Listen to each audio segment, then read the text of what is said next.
Hello, everyone. A very warm welcome to this week's episode of the Sky Sports F1 podcast. Joining me this week, someone making their Sky Sports F1 podcast debut, no less, and the 2009 Formula One World Champion, and perhaps Sky's most suave pundit, is Jenson Button. Hello, Jenson. You're right.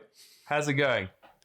Very good, thank you. Look, it's been a fair while since you've been on our screens on Sky Sports F1, so give us a little update. How are you? What have you been up to? I'm good, and because I've not been on the screens doesn't mean I've not been busy. I have been flat out.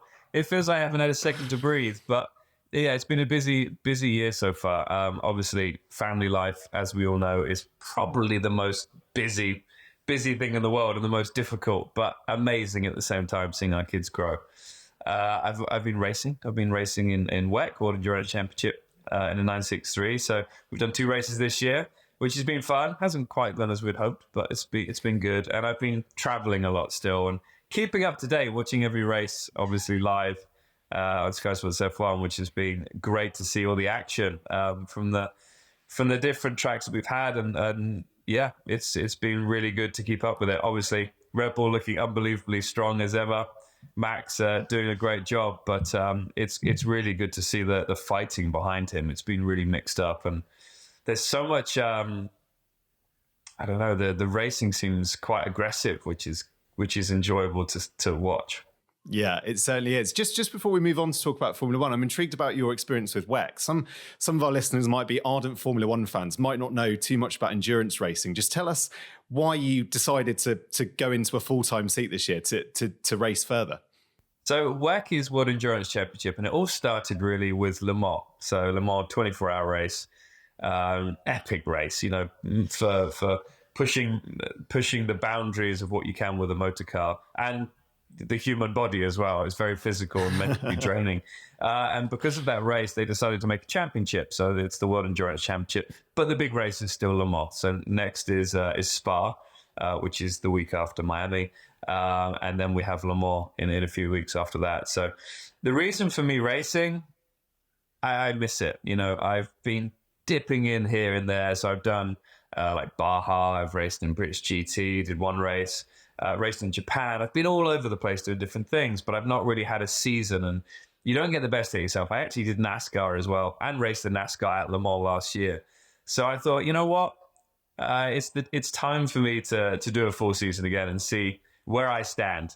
I feel that I'm still physically there. I feel reactions are there. So I thought I'd do a full year and I'd get the best out myself. And so far, it's been great. I've been racing with Jota, Hertz Team Jota, which are an amazing privateer team, as good as the works teams, the OEM team. So I've really enjoyed it, but obviously gearing up for the big one, which is Le Mans. And, the great thing is that anyone can win. And I think we have a great opportunity there.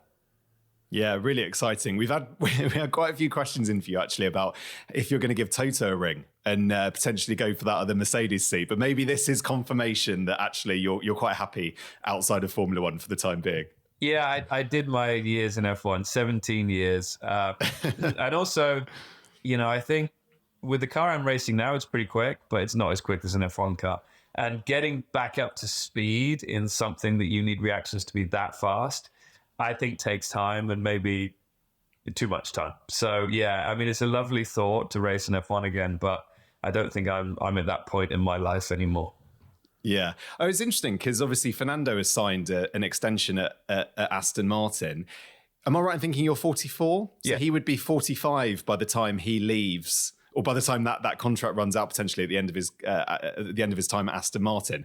I mean, just sitting here now, how impressed are you by what Fernando is continuing to do in Formula One? Yeah, I mean, he's an exceptional talent. I've raced against him since the karting days, so I know how good he is. Not just his skills and racecraft on track, but his approach to racing off the track as well. Some probably wouldn't agree with, but I think that, he puts everything into his racing. And he's driving something every day. He posts pictures of him driving go-karts, driving as a DTM car he drove the other day, which I think he has at his school. So, yeah, he's non-stop driving, and it feels that he's giving everything to this sport, which is great to see. I had so many years in F1, but it was time for me to leave. Even the best job in the world, you get tired of it at some point. He doesn't seem to be, which is amazing. And I think, having his 2 years away, racing in other categories, winning Le Mans, I think he realized that F1 is still the pinnacle, and he wanted to go back and prove his worth, which he's done. Now he's just racing because he loves it, and it's amazing to see his dedication. I don't have that dedication to one type of motorsport like he does. It's really impressive and really, really good to see, certainly for fans as well. I think we still love watching Fernando race. Right, so we've got plenty of questions in for you, Jenson. But before we get into some of those, just the big news really that broke since we were on air in China was the news about Adrian Newey, rumoured to be unhappy at Red Bull, potentially expressing his desire to leave the team. Red Bull haven't still received a formal resignation letter from Adrian Newey, we should say at the moment, but that is what we understand. I'm intrigued to hear from you what your thoughts are on why is this such a big story? Why is Adrian Newey leaving Red Bull such a big story? And even the fact that we had Nico Hülkenberg move to Sauber last week, that news broke, kind of almost got swept under the carpet compared with the news of Adrian Newey. So from your perspective, why is it such a big deal? He is the best designer in the world. His mind works in a different way to most of us. And I've not worked with Adrian Newey in Formula One. I've had to race against his cars for many years, and you see the fine detail that they go into with his cars. And we were amazed. Even in my championship-winning year with Brawn, we still saw the development of the Red Bull and what Adrian Newey was able to do in such a short space of time. Obviously, he's not doing it on his own. You need a great team of people behind the greats. But he's staggering through the decades of how he's still kept up to speed and still able to develop amazing F1 cars. I was lucky enough to drive his Jaguar E-Type at the Goodwood Revival a couple of years ago. And these are classic cars. Yeah, it's not an F1 car. But again, the fine detail he went into, he came in with books of information on the car and all the things that it finely tuned and all the drawings that it had done about the car, and he knew every single detail. And the car was exceptional. It was 2.5 seconds quicker than any other car out there. And this is a classic car where you're very limited in what you can do. So it just shows you whatever he does, he will do at his best. And he's not just along for the ride. And if he's not happy, it's a shame because, they're in such a good place in terms of performance at the moment, Red Bull. But for the sport, it's probably a good thing if we saw him somewhere else, give another team an opportunity. And the trouble is, it takes years to develop a car. It's not overnight. And also, I don't think he'd be allowed to work with another team for a few years. I read something that it was 2027 that he'd be allowed to leave. He'd have gardening leave until then. So it's not really going to help a team until 2029, I guess, which is a long way down the road. But it obviously hurts Red Bull, and it hurts probably the atmosphere in the team a little bit as well, knowing that they're, the major guy in the team that develops this wonderful car that they have year on year is not happy and wanting to leave. If that is the truth, I don't know. I've not heard it from Newey, so I can't say one way or the other. But it's definitely a big story, the biggest story that Formula One's seen for a little while. Yeah, and as a driver, when you were in your Formula One teams, what was your relationship like with that sort of chief technical officer, the guy who's deciding and designing that car? If something like this happened, if you felt that there was someone like him unsettled, and I'm trying to put yourself in the shoes of Max Verstappen, who's obviously he's winning world titles at the moment, but he's looking to the future. There's rumours that he's speaking to other teams. We know that Toto Wolff is obviously after his services for 25 and beyond. How unsettling is it for the likes of Verstappen? Unsettling? I don't think it's unsettling. He's pretty focused on the job in hand. I think for someone like Max, is he going to be around in 3 or 4 years? We don't know that either. But if he wants to be racing in F1 and he still wants the great Adrian Newey working and developing his car, it's a big deal for a driver to go to a team principal or a chief designer and spend time with them. Most drivers wouldn't do that. I think it would be really, really good for Max or whoever his teammate is in the future to actually spend time with Adrian and sitting down and just go through the reasons for, him wanting to be around or not wanting to be around. And drivers don't realize how much pull they have in a team. They think they do the driving, they do the PR work, they do the engineering meetings, but the amount of pull they have in a team is massive, and especially someone like Max. And it's just that human aspect of spending time with, key personnel in the team that maybe are thinking about possibly leaving, spending time with them and working out reasons why, and maybe you can work it out with that individual. And I think that's something that the drivers don't realize, but I think it's starting to a little bit more, the power they have, not just in the world of Formula One and in social media, but within a team and keeping a team of people together, building that great team of people around them. So obviously we know that potentially Adrian Newey is unhappy with all the sort of turbulence, let's call it turbulence at Red Bull. We know that there's an ongoing investigation into Christian Horner, all of those claims which he fully denies. But this is now starting to become a sporting story, isn't it? And also for the owners of Red Bull, if you've got a team principal like Christian Horner and he loses Verstappen and he loses Adrian Newey, that's going to be tough, isn't it, to justify his presence in that team? Because ultimately those are two of his biggest assets going and leaving the team. Yeah, this should be the best time for Red Bull, right? They're winning. They have the most competitive car. Every race that Max has finished, he's won. This is a big time in their career. So to have this, this possibility of a driver leaving or the guy that designs the car leaving, it's a big deal, yeah. And it's just not what they need right now.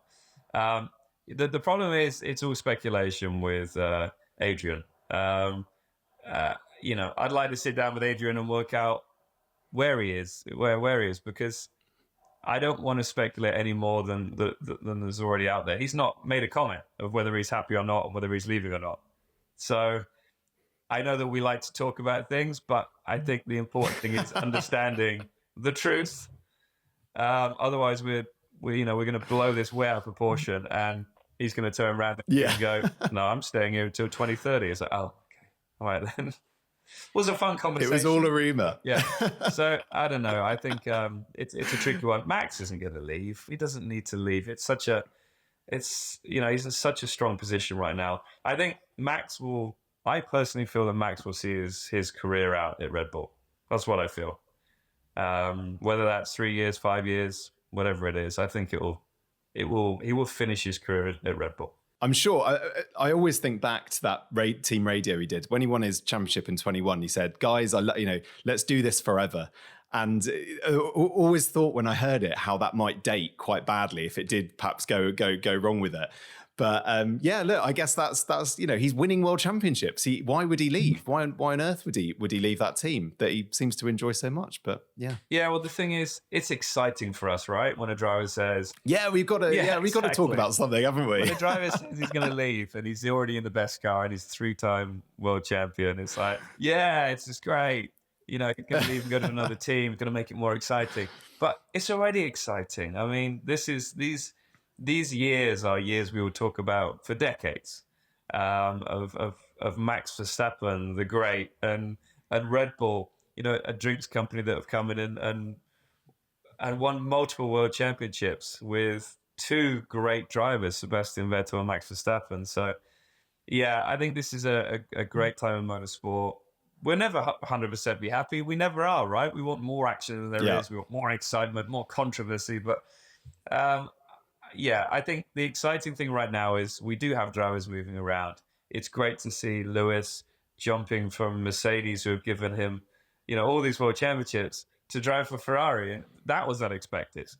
That's the one that's unexpected. Max moving, it's a question mark possibly, but Lewis Hamilton moving to a Ferrari. That I know it's old news now, but that's something that we'll talk about forever. This guy that was given the opportunities, he's won so many world championships and took it. He's one of the best drivers I've ever seen drive a racing car. I've seen it firsthand. We were teammates for 3 years, and to have that confidence in himself to move to Ferrari and go up against someone like Charles, I would say, bravo, Lewis, because I think when we were teammates, he didn't have that confidence, but now he does, and he's a really rounded driver and confident that he can go and have another challenge. And that's what we need as well as drivers. you're not going to stick around as long as Fernando if you don't have new challenges. And I think someone like Lewis needed that new challenge, and he's got it. Look, you read my mind because I was going to move on to talk about Lewis going to Ferrari. Obviously, you're right; it kind of is old news. But look, we got your initial thoughts when it happened, and I know that you joined the show then. But it'd be good to get your thoughts going forward. Look, we've got a question here from Jacob: will Lewis and Charles be good teammates next year? I think if it was Lewis of sort of 7-8 years ago, it would be a tricky relationship. But now he just seems so relaxed in himself, and no, I don't think they're going to have issues as being teammates at all. No more than Carlos and Charles have right now. I think they work well together. Yes, I think the positives that Charles has, he knows the team, speaks Italian. If he wanted to be, he could make it really, really difficult for Lewis in that team, the atmosphere. And you can say, well, that's not sportsmanlike, but that's part of racing. And, Nico Rosberg will tell you that as well. It's about getting that team of people behind you so that gives you strength and it takes away strength from your teammate. But Lewis has been around long enough to understand the situation. And I'm really, really looking forward to that. That fight between teammates. Obviously, they're working together. They're Ferrari. It's all about Ferrari. I really wanted to do that with an Italian accent, but I thought maybe. That's the one thing with Ferrari. In every other team, you can kind of say, yeah, driver's out for himself, and the team, obviously. But in Ferrari, everyone works for Ferrari. It's all about Ferrari winning the world championship. It's a different way of racing, definitely, for someone like Lewis, who is such a star in this sport. Suddenly, he's kind of working for Ferrari to win the championship. So I look forward to seeing the dynamic there. And that's going to be very exciting next year. But that's in the future. There's a lot to come before that. Oliver's put a question in here. Do you think Ferrari will regret letting Carlos go? And I asked that as well. Look, to give listeners and viewers a bit of context, we've got Leclerc on 76 points, Sainz on 69 points, but don't forget he obviously missed that race in Saudi Arabia. So they're pretty neck and neck, aren't they? And obviously Carlos has got the race win this year. So I'm sure Fred Vasseur is still pretty happy with his driver lineup being Lewis Hamilton and Charles Leclerc. It's a win-win. But where does the pressure sit at the moment? Is it on Carlos or is it on Charles? It's definitely not on Carlos really within the team because he's leaving. It's definitely on Charles, especially when your teammates, outperforming you at moments in time. I wouldn't say he's like destroying Charles. But Charles this year, it seems that the qualifying side of things has been a bit trickier for him. That's always been his strength. He can always pull out a lap. But it's been a bit tougher this year, and I think that's kind of let him down in the battle, I guess, between teammates a little more. And Carlos's race pace has been better than what we've seen previously. So, it's a funny one. When someone's performing that well and you're letting them go at the end of the year, it's a tricky situation because Carlos is like, what else can I do? Apart from win you a world championship, which you're not giving me the car to do. So it's a tough one. I really do hope that Carlos gets a good opportunity to be with a strong team, which there's every opportunity. And there's no pressure on his shoulders right now. He's just going out there doing his best, which is great. It's more of a funny one for Lewis, knowing he's going to Ferrari and he's replacing the only other guy that's won a race in how many races? A lot. You should know this. You should know. A lot of races. Well, a lot of races, yeah. Yeah, it's going to be fascinating. That moves us on nicely to talk a little bit about the driver market and what's going on there, because we've got so many drivers out of contract, haven't we, coming into the 25 season. I mentioned it earlier. Obviously, we've got Nico Hülkenberg moving to Sauber. Obviously, Carlos Sainz is a free agent as well. I want to get your experience though of what it's like being in that market and being a driver in these negotiations. Take us kind of behind the scenes a little bit. And is it a case of you're just sort of, you're going for meetings here, you're going for meetings there? How does it all work? Yeah, I think obviously meetings are, getting your face about and knowing that you're interested is one thing. But it's all about performance on track. People kind of forget the last few years of your career, and it's how you're performing right now in this moment in time. So every single race matters. It doesn't matter how many meetings you have. If you don't perform on track, you're not going to get a deal. So it's a really high stress situation for most. I just said that it's not for Carlos, and I don't think it is. I think he's done enough this year to prove that, prove his worth. But for a lot of other guys, they haven't won a Grand Prix. They've not been on the podium. They might have beaten their teammate more often than not, but I'd have teams noticed. So I think now, if you're talking to teams, this is the time when you got to give 100%. And you could say, well, racing drivers always do that, but maybe the little things, the fine tuning, you need to work that extra 30 minutes with the engineers. You need to make sure you're more hydrated, or do that specific reaction training so that you are 100% happy and confident in the car and getting the best out yourself, because that's what they're watching. It's not how good you are at talking contracts. Yeah, that's fair enough. It's as simple as that. Just be better on track, and then you'll have people come after you. Yeah. What did you? Annie wants to know, what did you make of Hulkenberg's move to Sauber? That seemed to be a done deal. That was obviously heavily rumoured within the paddock. Does it make sense for him to race for obviously a German team? I think it's a great move for him, and a great move for the team moving forward. It's a team that doesn't, well, when they change names, needs an experienced driver in the team. He hasn't been on a podium. He's not really found himself in a situation where he could fight for podiums. And he's proven this year he is quick. To be out qualifying Kevin like he is, that's impressive. Because I know how quick Kevin is. We were teammates back in 2014. So, he's on it. And this is a new lease of life for him. And I really look forward to seeing Nico in the team and in the future, and really moving that team forward.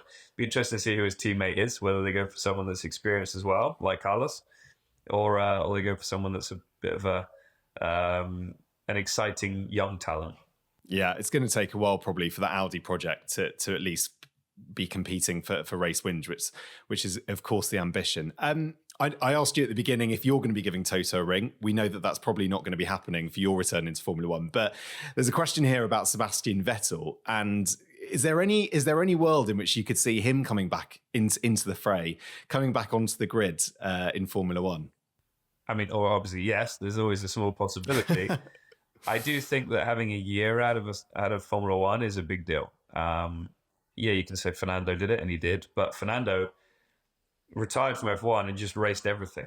He raced in Dakar, he raced World Endurance Championship, and he was non-stop, always driving. Whereas Sebastian, he's done a day testing in the 963 Porsche. So that's not a lot. And, you got to keep your eye in. He's still obviously young. He's in his 30s, and he will still be competitive. But is he going to be the best Sebastian Vettel that we've seen? I don't know. Sometimes it's good to have a bit of time away, like Fernando did. I think he came back and was refreshed and excited for the challenge of coming back to F1. But as I said, he was driving a lot, and Sebastian hasn't been. So who knows? I think it's an exciting story for the sport, and I'd love to see Sebastian race in F1. I tried to get Sebastian racing in World Endurance Championship, and who knows, maybe that will happen as well. So I think he's weighing up his possibilities, and I think also for him, it's like me. We've got kids now, and it changes everything. You're still a out and out racer, but that's a lot of time away from home. Racing 23, 24 races, bit of testing here and there, sponsor events. It's a lot of time away from home, and at this point in your child's sort of youth, it's such an important time, and you're missing so much. And I spend a week away from home, and my kids are different. There's more. They grow so quickly at this moment in time. They're like sponges, and you feel like you miss a lot. And I think Sebastian's really taking that into account as well when he makes his decision on next year. Yeah, and I guess that's why categories like World Endurance Championship, that they're so much more appealing, because they're shorter, less weekends away, right? And then you get to spend more time with the family. 8 races. And it also means I can still work with you guys. I can still work well, there you go. Guys, which I'm very excited real about. Miami. Whoop, whoop. Miami. I wish I could sing Will Smith. It was a good attempt. But anyway, I'm excited by Miami, as you can see. So yeah, it's my first race of the year. Obviously, I've been watching every race and listen to Crofty. I mean, who wouldn't want to listen to Crofty? I mean, I go to bed and listen to Crofty. My wife's like, "What? Who's that? Crofty?" Don't know. Dreaming in Crofty, Exactly. yeah. So I'm really excited. There's a lot of great stories. I think the racing's been great, and Miami's a pretty special race. The first year is always tricky with a new race. Last year was awesome. I thought everything just worked well. It's a tough circuit though for the drivers. It's hot as well, really hot this time of year. But yeah, looking forward to the action and having my opinion on everything that's going out there. It's been great watching all the pundits. It was great seeing Nico be quite aggressive. Yeah. About Lewis and George. I don't know if I'm actually going to be working with Nico this year, but I hope so. Yeah, like a coiled spring. You can't wait to get out and give us your views on stuff. One thing we're doing to get your view on in Miami is obviously it's a sprint race. So we've gone from China having a sprint race to Miami having a sprint race back to back. We've never had a sprint race in Miami. So Lauren wanted to know what you thought of the new format for this year. Are you a fan of it? And she's also put that, would you consider a reverse grid for sprint races? That's the age-old question we still seem to be asking in Formula One. What's your opinion on that? I think we would all love reverse grid in the sprint races. F1 teams are never going to go for it. No driver's ever going to want it. But from a spectator's point of view, it would be great. It would be really good to see. Do I like the format? Yes, I think it works well. And I tell you what, there's positives and negatives to sprint weekends. Does it give too much away of what the performance is going to be in the race? Maybe, but most of the sprint races, the qualifying is being completely different to the race qualifying. Why are McLaren so good in sprint qualifying? I don't know why that is. They're so good in sprint qualifying. Qatar, Shanghai. It's strange, and I think it's really showing the guys and the teams that have come prepared to the race because you don't have much testing. I really like that. They're getting one session to do all their testing, and then they're going into sprint qualifying. So I like that. It's really cool. It kind of reminds me of back in the day when we had one lap qualifying, which I feel that we enjoyed. I thought it was good. I like that because you're putting everything on the line, but you don't want to push too much because one lockup and your qualifying's done. You don't get another shot at it. So anyway, I'm rambling on and going off subject, but yeah, I think it's going to be a cool weekend, and I like that it's a sprint weekend. Give us a bit of a sales pitch. Obviously, Max has won both iterations of the Miami Grand Prix thus far, but it is a sprint weekend, and that creates a lot of uncertainty and a lot less time to set up the car. We know that there's upgrades coming as well for Ferrari and certainly McLaren, I think Red Bull as well. So there's quite a lot of uncertainty, isn't it, for the Miami Grand Prix this year? Yes. Max has done a great job in the Red Bull. Checo's fighting with the guys behind. So the car's good, but I think Max is pulling everything out of it, which is very impressive to see. But is he going to win again? I mean, the odds are saying that he will. But I think in terms of the teams behind the McLaren, Red Bulls, sorry, the McLaren's one of the Red Bulls, Ferrari, there's a good fight there. And Alonso's always there. Fernando can pull out a lap. Qualifying is obviously, he's saying that teams aren't getting the best out of the car or the drivers aren't doing a good enough job in qualifying, whereas he's maximizing everything. And in the race, the true performance shows. Maybe that's the case. I don't know. Sometimes you get a car that works a little bit better in qualifying or a bit better in the race. So it is what it is. And you can't set up the car to be different. It just works like that. But he'll be there or thereabouts as well. And it's a track where you can't make mistakes. There's some fast corners in Miami and not a lot of runoff. We've seen a lot of big incidents there, especially when guys are pushing to the limit. Charles had a big one there in quali when he was super quick. So the fast section, then you've got the slow sections where it's very easy to lock up a tire and run wide. So it is a good track for it making, for us anyway, watching, because people do make mistakes. It's not an easy track. And that's what we need. We need cars, we need drivers that are on the limit and making mistakes, because that's where the inconsistency comes. That's where great racing comes from. The drivers fighting out on track. And I really want to see that. Whether they're going to take it to max, it's a tricky one.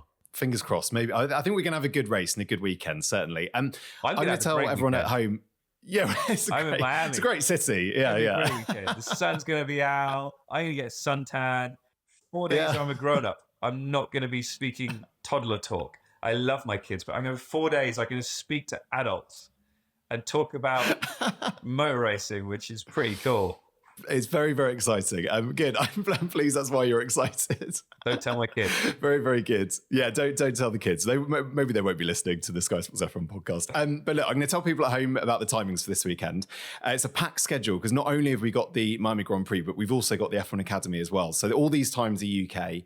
But look, Friday we're going to be on air for FP1 from 5 p.m. We're then straight into qualifying. Don't forget it's a sprint weekend. So qualifying on a Friday evening, 9 p.m. for a 9:30 session start. Saturday then kicks off with the F1 Academy qualifying at 3:25.